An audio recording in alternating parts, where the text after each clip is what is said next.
Tonight, Trade Ministry is standing its ground in the face of renewed agitation from residents of Central Regional Town of Komenda against government's planned leasing of Komenda Sugar Factory to Indian firm. Nobody is paying them any money. Going forward, we're now saying that take it if you want to lease it, but rather you pay us back, pay the nation back. We are asking them to pay us in the millions. Almost certainly the contract I have is for them to pay us rent of more than 1 million a year. We have the latest as residents formally notify the police of planned protests next week. We hear from sugarcane farmers who have been addressing a news conference today.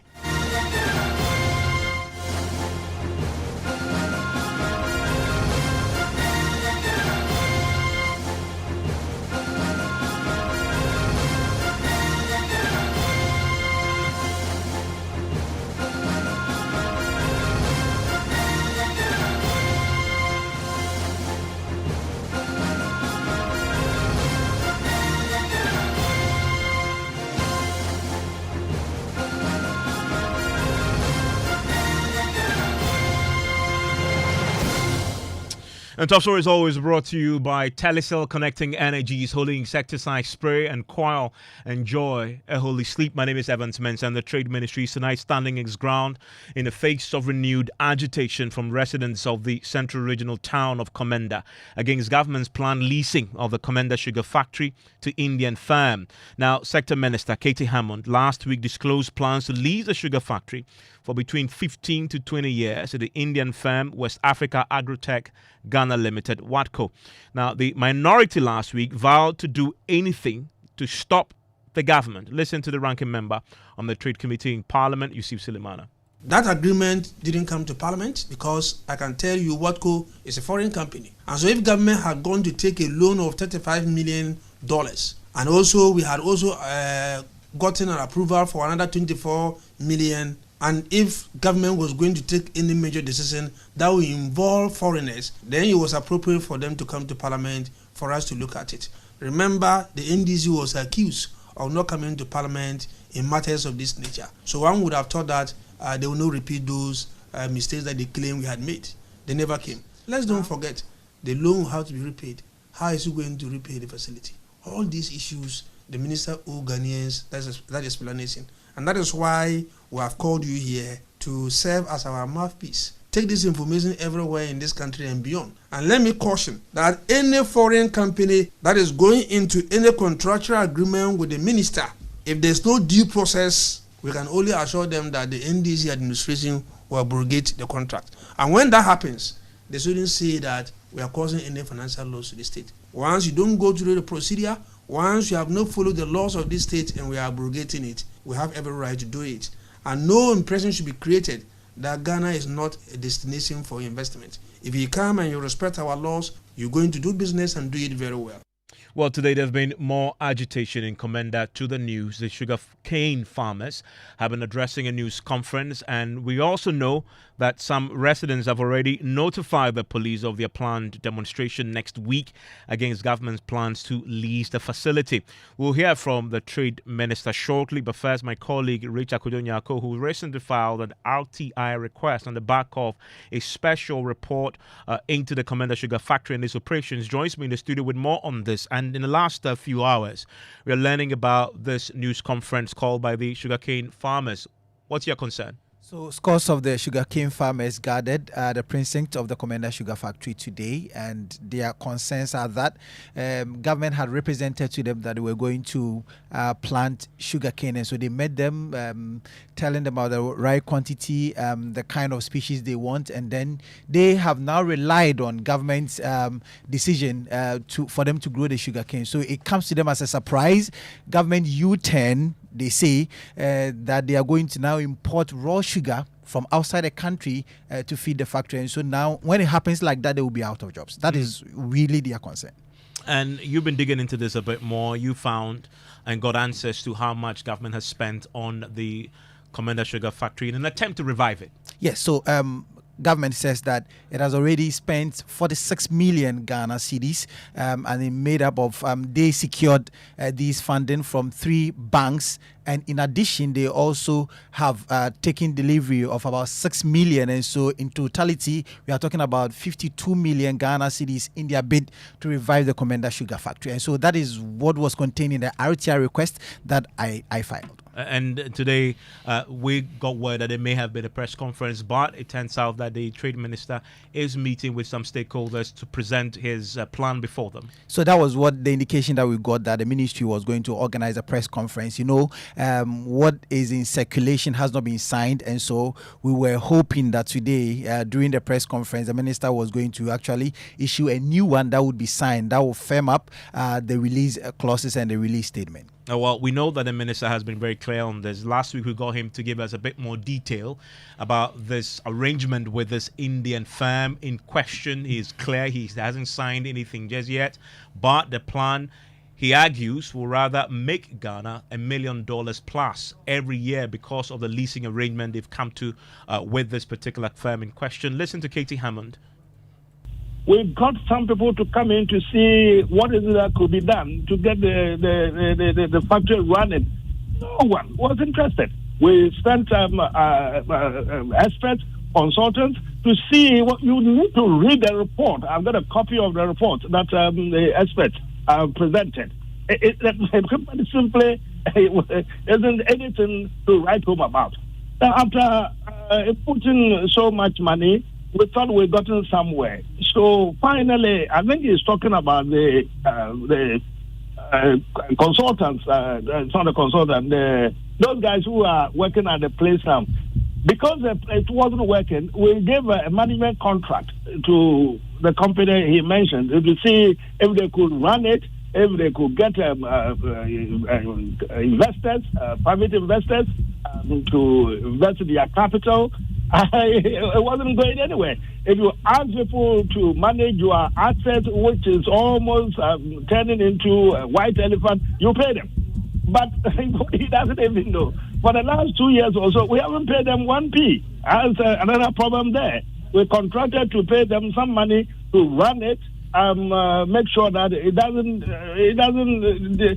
get to so much of a dilapidated state that we can't do anything with it. We've not been able to pay them, but they are very sympathetic. Okay. They've been managing it for us. So eventually we've gotten to is that this management company has managed to arrange a company from India which appears to be interested in running the Komenda Sugar factory. What they have decided to do with us is to ask for a leasehold of our facility, our equipment. It is Ghana government's property, 100% in the hands of Ghana government.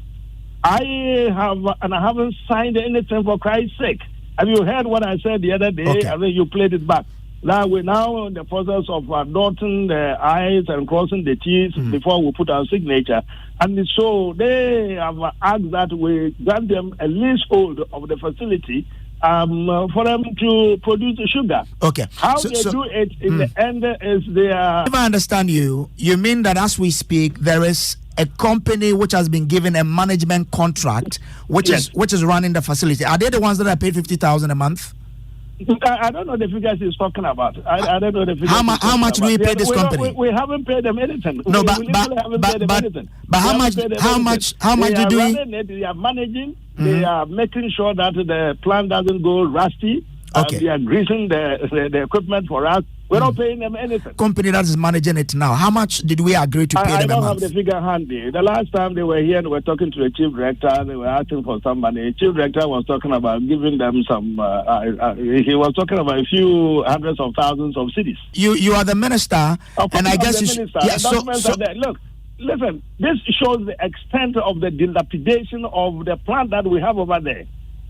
It is so bad that we really. I have had so many companies who had come to originally express interest and then had gone to have a look. They've heard about it, Komenda Sugar Factory. So they come here to, first they bring in their letter of interest and then they want to go to the spot to have a look at it. They come back and they tell me they are no longer interested.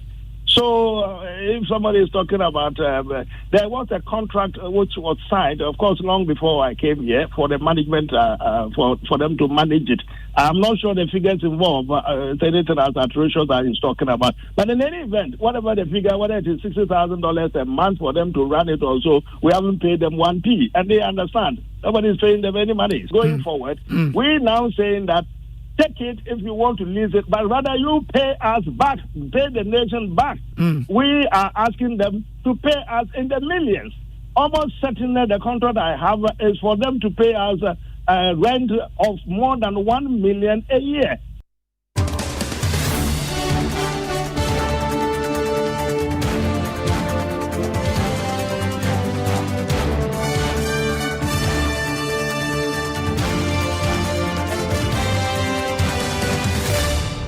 And joining me right now on the line is Franklin Kujo, who's the president of Imani Africa. Imani has done extensive work on the feasibility of the Komenda Sugar factory when it was first mooted as an idea before it was even built. And he joins me with some thoughts on where we are now with it. Also joining me is Ibrahim Muhammad. He was the deputy trade minister at the time that the idea itself was conceived and implemented. And joins me also now is MP for Tamale Central. But I want to go now first to the central region and to Komenda, to be very specific, where residents there have written to the police to notify them of their intended protest next week. Samuel Ewuja is a convener of the Concerned Citizens of Komenda traditional area, and he joins us on the line right now. And Samuel, you wrote to the police. Have you heard back from the police?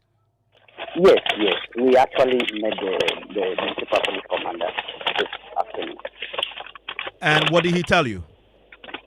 They initially wanted us to suspend the demonstration, but we told them there's no way we are going to do that. So he claims he's referring it to the regional police command. So maybe they are going to schedule another meeting from now to Tuesday. So for us, we don't care. They can schedule as many meetings as they want. We are going on a peaceful demonstration. So you also go ahead even if the police tell you not to? Yes, we will, because we've done everything that the Public Order Act requires us to do. That is to notify them at least 5 days before the demonstration. We have done that. We've copied the regional police command also. So as it stands now, unless we see a court order, we have to go ahead too. And let me understand why you're protesting. Are you fundamentally opposed to the arrangement to lease the Komenda Sugar factory to the Indian firm? Yes, that is one. If you read the notice that we brought out, there are two reasons actually. I listened to the minister now and I'm shocked. And seriously, I'm shocked.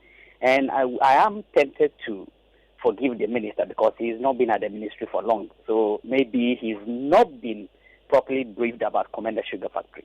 You see, I can tell you on authority that the company that is there now, the company that they're going to lease to, they are going to be paid $50,000 every month. Well, he denies that and says that he didn't quite give us what the figure is, but he says it's a management company. They are paying them some money. It's not up to $50,000, but he says we would rather be making $1 million every year from the lease arrangement. Yes, Ivan, I'm telling you on authority that the company is going to be paid $50,000 every month. And you see, it was only when we brought that he later came out on the 3rd of August that the company is rather going to be paying the government of Ghana $1 million every year, if you remember. But if you even go back to 2021, when they signed the agreement with the strategic investor, that strategic investor was also supposed to pay $3.3 million to the state every year. So it means that we have even moved from $3.3 million from the investor to government to now $1 million. Even look at, the minister was given a report. You see the cost analysis and everything. The cost analysis indicate that if Komenda Sugar Factory is to be fully operational, the net profit after everything has been paid is going to be between $8 and $10 million. So how do you hand over a company that is able to generate about $10 million every year to an investor who would then be paying you $1 million a year? But fundamentally for you, and I'll come to the specifics when I speak to Franklin and Ibrahim Muhammad shortly, but for you residents, if this lease arrangement will lead to the Komenda Sugar Factory revival, isn't that good news for you? No, not at all. Because even, let me tell you, see the company that they're going to sign the agreement with, they made it clear to Nananom in Komenda traditional area that they are not going to be dependent on the outgrowers. They are rather going to be importing raw sugar into the country and then refining it into white sugar. So as it stands now, they've already imported 1,000 tons of brown sugar from India and Brazil, and they are refining to white sugar as we speak. You see, if you look at the value chain of the sugar production, the outgrowers occupy about 95% of the whole process, because then you will have to crush the sugar cane to molasses, and then you get to brown sugar before you get to your white sugar. So if you now want to depend on only brown sugar, it means that the work that the farmers here are supposed to be doing, you are outsourcing that work to Indian farmers. We think that the government is supposed to create jobs for us. If for anything at all, we are farmers, we always cultivate sugarcane. And you've promised that. A lot of people even took loans from banks to expand their farm. You know, they've cultivated a lot of sugarcane. So with the hope that Komenda Sugar Factory will be in operation for them to get job to do. So if you want to take out all these people and then rather import brown sugar from India to Komenda, and then you will find to wash sugar, then what employment are you creating? Okay. Samuel, thank you very much. And that's there as a convener of the concerned citizens of Komenda traditional area. They've written to the police. They've met the police commander today. Indication from the police is that asking them to hold on. They say they're going to go ahead nonetheless, unless they see a court order. I want to bring in Franklin Kujo. As I said, Imani Africa wrote extensively about this, the feasibility, and raised some concerns at the time that this was conceived as an idea and until the time that it was actually built. Franklin, so we're back full circle.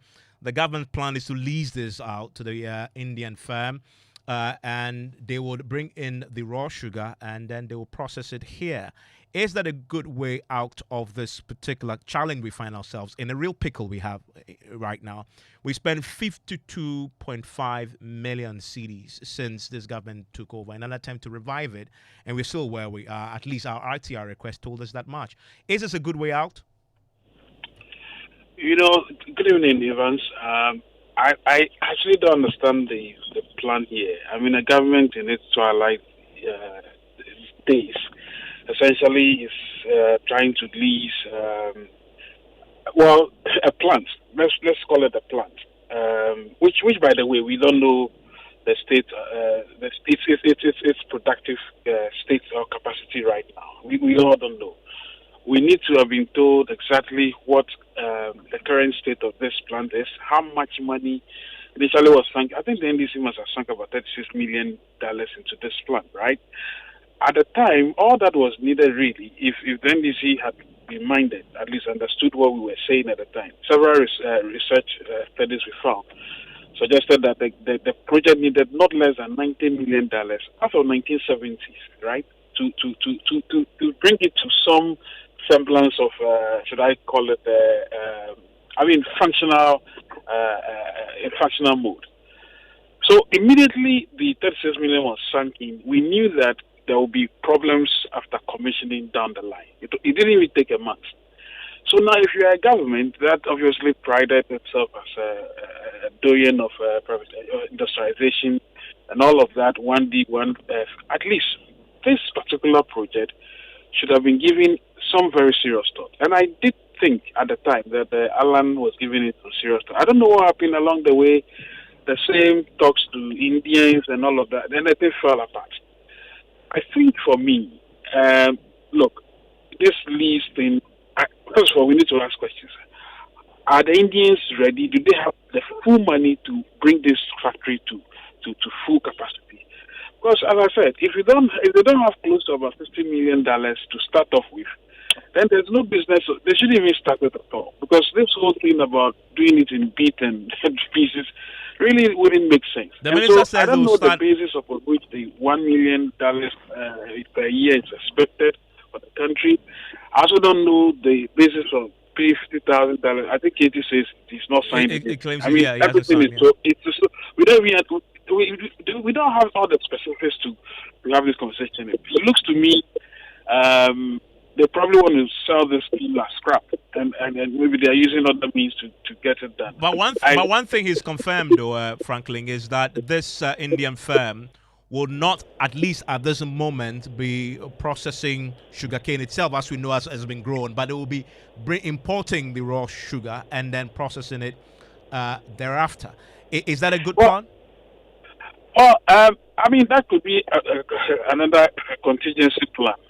The challenge, though, is that, as I said, we all don't know the capacity, the functional capacity of this plant right now. We don't know how much sugar they are going to, raw sugar they are going to import to get that $1 million. So everything is still in a flux. We need to get the full all of this particular enterprise. And I'm sorry, Katie, if you listen to him, I never got anything out of what that interview. I never understood what was being said. And as I said, a government that is in it to like this really shouldn't be entertaining this type of talks at all. But they should have done it much if it's not leasing, then we already have this plant sitting there. What do you do to revive it? You know, as I said, if the government had been minded to spend probably just another, even at the time, every $40 million, which they could have done anyway, I'm sure this would have come to light. So I think they should look. We should understand let's understand the full mathematics plan of this particular suggestion of a lease arrangement. Otherwise, frankly, we need about $45 million at least to bring this factory to scratch. Let me bring in Murtala Muhammad, who was the deputy minister at the time. And Murtala, $35 million, if I recall correctly, is what you spent to build this. And at the time, Imani and Co warned that you do not have the value chain that will feed that particular factory to produce sugar sustainably. As it turns out, exactly what has happened years on. First, the minister says you should take responsibility for where we are, because if you had listened to good advice at the time, you would have created the entire value chain before the factory was created. Do you accept that responsibility? Well, first and foremost, we disagreed with the proposition of Imani, and I had series of engagement with my brother Franklin Kujo on the viability of the contract. The contract was in two folds: $35 million for the building of the factory, and $24 million for the production of the raw material, that is the sugarcane to feed the factory. And we got this loan facility from the Indian Exim Bank. The factory was supposed to have completed in December, and by June, the contractor had finished his work. And because we were monitoring the work that was being done by the contractor, we knew that they were going to finish ahead of the scheduled date of completion. So we started the processes to access the $24 million loan for the purposes of the raw materials. I've heard some who have argued that you don't have raw materials and you are building a factory. And my response is that were they expecting us to start producing sugarcane, putting it down until we finish building the factory? When we knew that the factory was going to finish before December, we started the process to access the $24 million loan. And Evans, I moved the motion on the floor of Parliament in November 2016 for Parliament to approve the $24 million loan for the purposes of the sugarcane plantation. It was approved.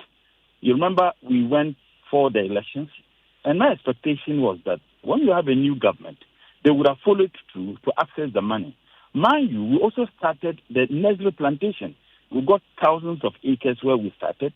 A lot of outgoers indeed started, like the gentleman said, went in for loan to produce the sugarcane. This government came and refused to access the $24 million loan, and that has been the state. Mind you, PricewaterhouseCoopers did an auditing and valued the factory to be around $34-36 million. PricewaterhouseCoopers. So the question we should be asking everybody: why did the MPP government under President Nana Addo refuse to access a loan which had been approved by Parliament? And I think that they are yet to answer this. But I listened to the minister, and I'm not surprised that Franklin says he didn't even understand what he said. You went into a management contract, and you do not know how much is being paid to those managing it. Those Indians do not live in Komenda. They have their offices in Accra, and they are paid $50,000 every month. If the minister is saying what we are saying is not true, then he should be able to tell Ghanaians how much they pay to those management, the Watco people. What he Now, says instead, that we will make, once we lease it, $1 million from the Indians. No, I'm saying that the us. management contract, let's not jump the gun. The management contract which was entered into between government of Ghana, represented by the Ministry of Trade and Industries, and Watco, came with some financial commitment. The minister should be able to tell us how much the state was spending to pay those Indians who reside in Accra. They have their offices in Accra. And I can tell you that they were being paid $50,000 every month. Now, what is the financial value? $50,000 to do what? They produce nothing. Nothing. Couldn't government have allowed even the Ghanaian managers who were not paid that money to continuously managing it until such a time we start to engage with the production? So that is another question. And Mutala, so what would the NDC do differently if you win in December? Well, what we need to do would find out why government refused to accept the $24 million loan, which was approved by Parliament. We would find out. We will also find out why the nasal plantation we had and the sugarcane plantation which had begun, what happened to it? Was it a case that they sold it to Akoteshi distilleries? And who did that? Where was the money lodged into? Look, we never said that the Komenda Sugar Factory was going to take care of the sugar needs of this country. Franklin will tell you, we're spending over $200 million every year importing sugar. Remember, President Muhammad had given financial assistance to selected pharmaceutical companies. And even these companies spend a lot of money importing sugar for the purposes of producing their pharmaceutical products.